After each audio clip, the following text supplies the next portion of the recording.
Hello മാന്യരെ, വ്യാപാരികളും നിക്ഷേപകരും. നിങ്ങളുമായി ബന്ധപ്പെട്ടിരിക്കുന്നു കോർപ്പറേഷനെക്കുറിച്ചുള്ള സംഗ്രഹ ഡാറ്റയിൽ നിന്നാണ് ഞങ്ങൾ ആരംഭിക്കുന്നത്. നിങ്ങൾക്ക് വേണമെങ്കിൽ നിങ്ങൾക്ക് നിർത്താം. പഠനത്തിന് കീഴിലുള്ള സ്ഥാപനത്തിന്റെ ഓരോ സൂചകവും നിങ്ങൾക്ക് കൂടുതൽ ശ്രദ്ധയോടെ നോക്കാം. ഇപ്പോൾ ഞങ്ങൾ കമ്പനിയുടെ പ്രധാന സൂചകങ്ങൾ നോക്കും.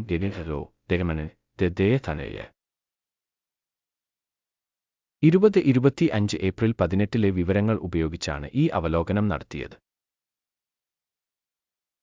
വർഗീകരണം അനുസരിച്ച് കടലത കമ്പനി ഉപവിഭാഗത്തിൽപ്പെടുന്നു. നിലവിലെ 41 ഓർഗനൈസേഷനുകൾ വിലയിരുത്തലിൽ പങ്കെടുക്കുന്നു. ഇത് വളരെ പ്രതിനിധിയാണ്. വീഡിയോയുടെ അവസാനം എടുത്ത തീരുമാനങ്ങൾക്കായി നോക്കുക. കമ്പനിയുടെ മൊത്തത്തിലുള്ള ഫലം ഇപ്രകാരമാണ്: 10 പോയിന്റിൽ 5.5. ഉപവിഭാഗത്തിന്റെ ശരാശരി ഫലം 3.6 പോയിന്റാണ്. നിങ്ങൾ വളരെ വിശാലമായി നോക്കുകയാണെങ്കിൽ മൊത്തത്തിൽ മുഴുവൻ വിപണിയിലും മൊത്തം യുഎസ് സ്റ്റോക്ക് മാർക്കറ്റിന്റെ ശരാശരി സ്കോർ 1.8 പോയിന്റാണെന്ന് ഞങ്ങൾ കാണുന്നു. 5.5 പോയിന്റ് സ്കോറിനെതിരെ കമ്പനിയുടെ ഓഹരി വിലയുടെ ചലനാത്മക താരതമ്യം ചെയ്യുന്നു. ഉപവിഭാഗം ഓഹരികളും കഴിഞ്ഞ 12 മാസത്തെ സ്റ്റോക്ക് നമുക്ക് കാണാൻ കഴിയും. 60.8% മാറ്റം കാണിച്ചു. ഉപവിഭാഗത്തിന്റെ വില ചലനാത്മകതയ്ക്കെതിരെ 43.4%. ഇത് വ്യക്തമായി ഒന്നും സൂചിപ്പിക്കുന്നില്ല, പക്ഷേ ഈ വസ്തുത കണക്കിലെടുക്കണം. കമ്പനിയുടെ വിപണി മൂലധനം മൂല്യം $36.41 ബില്യൺ. ഉപവിഭാഗത്തിന്റെ വിപണി മൂലധനം $50 ബില്യൺ ആണ്. ഡെരിവേറ്റീവ് 73.262% വിഹിതം വഹിക്കുന്നു. ഇതാണ് ഉപവിഭാഗത്തിന്റെ പ്രധാന നേതാവ്. കമ്പനിയുടെ ബാലൻസ് ഷീറ്റ് മൂലധനം $5.51 ബില്യൺ ആണ്. ഉപവിഭാഗത്തിന്റെ മൂലധനം $11 ബില്യൺ ആണ്. ഡെരിവേറ്റീവ് 48.021% വിഹിതം. സ്റ്റോക്ക് എക്സ്ചേഞ്ചിന്റെയും ബാലൻസ് ഷീറ്റ് ക്യാപിറ്റലൈസേഷന്റെയും അധിനിവേശ ഓഹരികൾ താരതമ്യം ചെയ്യുന്നതിലൂടെ നമുക്ക് ഇനിപ്പറയുന്നവ കാണാൻ കഴിയും. പങ്കിടുക വിപണി മൂല്യം വിലയിരുത്തുമ്പോൾ ഉപവിഭാഗത്തിൽ 73.262%. ബാലൻസ് ഷീറ്റ് മൂലധനം 48.021%. ഇത് വിപണി മൂലധനത്തിന്റെ വിഹിതത്തേക്കാൾ 34% കുറവാണ്. ഉപവിഭാഗത്തിൽ കമ്പനിയുടെ വിപണി വിഹിതവും ബാലൻസ് ക്യാപിറ്റലൈസേഷന്റെയും വിലയിരുത്തൽ മോശം -1 പോയിന്റ്. സ്ഥാപനത്തിന്റെ കടങ്ങൾ $0.055 ബില്യൺ ആണ്. ബുക്ക് ക്യാപിറ്റലൈസേഷന്റെ സാമ്പത്തിക ബാധ്യതകൾ കമ്പനിയുടെ മൂലധനത്തിന്റെ 1%. കമ്പനിയുടെ ഡെറ്റ് ലെവലിൽ ഫലം വളരെ നല്ലത് 2 പോയിന്റ്. കമ്പനിയുടെ വിപണി മൂല്യവും വരുമാന അനുപാതവും 43.8 ആണ്. 0 എന്ന ഉപവിഭാഗത്തിൽ ശരാശരിയോടൊപ്പം ഇത് ഉപവിഭാഗത്തേക്കാൾ മികച്ചതാണ്. ഉപവിഭാഗത്തിലെ കമ്പനികളുമായി താരതമ്യപ്പെടുത്തുമ്പോൾ സ്റ്റോക്ക് വിലയും ലാഭവും തമ്മിലുള്ള അനുപാതത്തിന്റെ വിലയിരുത്തൽ വളരെ നല്ലത് 2 പോയിന്റ്. കഴിഞ്ഞ 12 മാസത്തെ ലാഭം $831 മില്യൺ ആണ്. വരുന്ന 12 മാസത്തെ ഫോർവേഡ് വരുമാനം $1241 മില്യൺ ആണ്. ഇത് നിലവിലെ സമയത്തേക്കാൾ 49.3% കൂടുതലാണ്. ഉപവിഭാഗവുമായി താരതമ്യപ്പെടുത്തുമ്പോൾ പ്രതീക്ഷിക്കുന്ന ഭാവി ലാഭ സൂചകങ്ങളുടെ വിലയിരുത്തൽ നല്ലത് 0.5 പോയിന്റ്. കമ്പനിയുടെ വിലയും വരുമാന അനുപാതവും 16.7 ആണ്. ഉപവിഭാഗത്തിന്റെ ശരാശരി 15.3 ആണ്. ഇത് ഉപവിഭാഗത്തിന്റെ ശരാശരിയേക്കാൾ 9% കൂടുതലാണ്. ഉപവിഭാഗത്തിലെ കമ്പനികളുടെ സൂചകങ്ങളുമായി താരതമ്യപ്പെടുത്തുമ്പോൾ വരുമാന സൂചകങ്ങളിലേക്കുള്ള വിപണി വിലയുടെ വിലയിരുത്തൽ സഹിക്കാവുന്ന 0 പോയിന്റുകൾ. കഴിഞ്ഞ 12 മാസത്തെ വരുമാനം $2190 മില്യൺ ആണ്. അടുത്ത 12 മാസത്തേക്ക് പ്രതീക്ഷിക്കുന്ന വരുമാനം $2,910 മില്യൺ ആണ്. ഇപ്പോഴുള്ളതിനേക്കാൾ 33% കൂടുതൽ. ഉപവിഭാഗത്തിലെ സൂചകങ്ങളുമായി താരതമ്യപ്പെടുത്തുമ്പോൾ കണക്കാക്കിയ ഭാവി വിൽപ്പന വോള്യങ്ങളുടെ സൂചകങ്ങളുടെ വിലയിരുത്തൽ നല്ലത് 0.5 പോയിന്റ്. മാർജിൻ 38%. ഉപവിഭാഗത്തിന്റെ ശരാശരി -59.8%.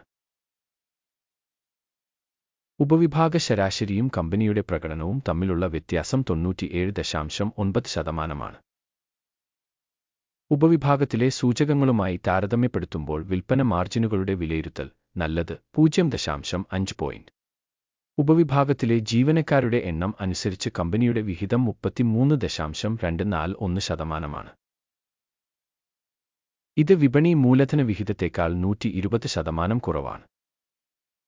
ഈ വസ്തുത കമ്പനിയുടെ ഓഹരി വിപണി മൂല്യത്തിലെ അസന്തുലിതാവസ്ഥയെ പ്രതിഫലിപ്പിക്കുന്നു.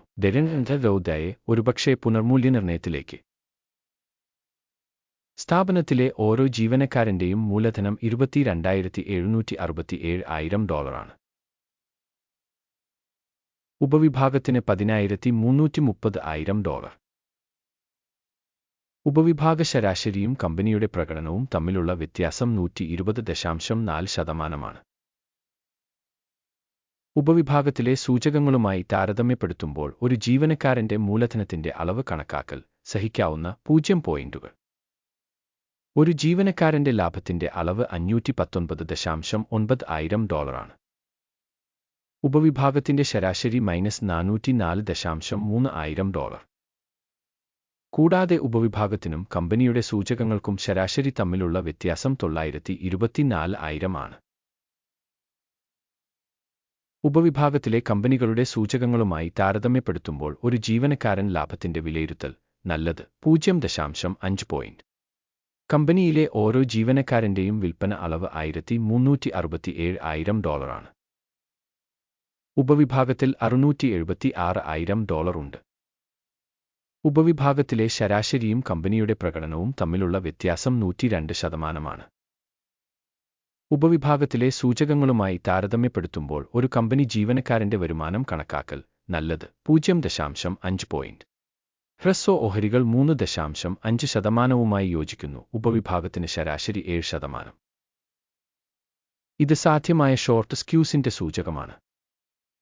സാങ്കേതിക സൂചകം YTD 14 കമ്പനിക്ക് 52% നിലവാരം കാണിക്കുന്നു. ഉപവിഭാഗത്തിൽ ഈ നില 50%. ശരാശരി ഉപവിഭാഗത്തിന്റെ സെക്യൂരിറ്റികൾ കമ്പനി ഷെയറുകൾ പോലെ തന്നെ ഉദ്ധരിക്കുന്നു.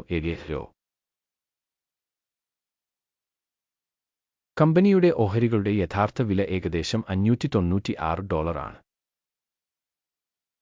കമ്പനിയുടെ ഓഹരികളുടെ സമവായ വില ലക്ഷ്യം ഏകദേശം $761 ആണ്. നിലവിലെ വിലയുടെയും സമവായ പ്രവചനത്തിന്റെയും ചലനാത്മകത ഏകദേശം 28%. നമുക്ക് ഓർഡറുകളുടെ പട്ടിക നോക്കാം. അത് എല്ലാവർക്കും ലഭ്യമാണ്. അതിലേക്കുള്ള ഒരു ലിങ്ക് പിൻ ചെയ്ത കമന്റിലുണ്ട്. വിവരങ്ങളും റഫറൻസ് മൂല്യനിർണ്ണയ സംവിധാനവും ഈ സീസണിൽ എടുത്ത എല്ലാ തീരുമാനങ്ങളും ഓർഡർ പട്ടികയിൽ അടങ്ങിയിരിക്കുന്നു.